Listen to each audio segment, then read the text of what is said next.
Bravery is a very special and important word.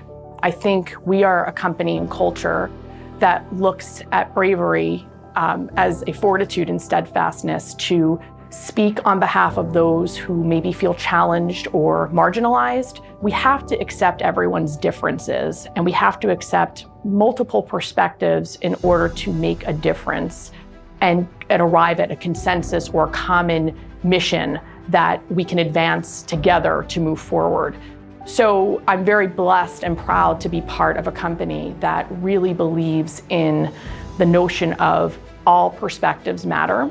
So when we give back in a more meaningful way, we win as stakeholders in the community, we win as a business, and we win as people who are actually impacted by that effort or that advocacy or that camaraderie that happens from thinking about causes beyond our immediate needs or ourselves. Little Caribbean is one of the proudest pieces of my work. The mission was building community through Caribbean art, film, and culture. I'm really proud that we are finally have a designation on the map, just like Chinatown and Little Italy and K-Town. We were amongst the first to feed frontline health heroes at local hospitals. I think a lot of us are becoming way more supportive of each other. So Whitney has been following our work and has been a tremendous resource and asset to Caribbean, Little Caribbean, but also to myself as a founder. So when I have challenges that I'm thinking through, Whitney is one of my thought partners. And it's just been a tremendous resource for Caribbean and Little Caribbean. Historically, there's very few women. 8.5% of senior executives in real estate are women.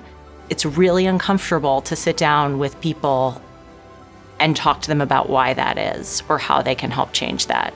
Because most people, I think, feel good about the status quo. And so it's a gentle push, and I think that can be uncomfortable. You hear a lot that it's a pipeline problem, and I think there is some truth to that. I think people are drawn to work in industries or at firms where people look like them, where they have role models. I think it's not that firms aren't necessarily embracing it, but real inclusion, I think, is a much harder ideal to get at because I think it's much more nuanced and it's creating an environment where people feel seen and heard and valued. And I think that's just harder to do. Breakthrough empowers students from low-income families to achieve a college degree and pursue a career of their choosing, and we do that through a long 10-year commitment. 11% of students from the lowest socioeconomic quintile graduate from college on average. And for our students, for 90% of them to do so is just remarkable, and I think a testament to the importance of investing in them long term. Our community, like many, have experienced loss of lives and livelihoods, but we've really come together in some incredible ways to create connection despite the distance. Elisa is a really wonderful example of that. We're so lucky to have her on our board and to be such a thought partner and leader, being both proactive and supportive and building resilience and lifting each other up. I just think that's an incredibly hopeful place to be. What I try to do is really one-on-one connection building where I come into contact with somebody who is participating in one of our platforms, one of our initiatives, and I get to know them really well and build trust and understand what their goals are and really work with them.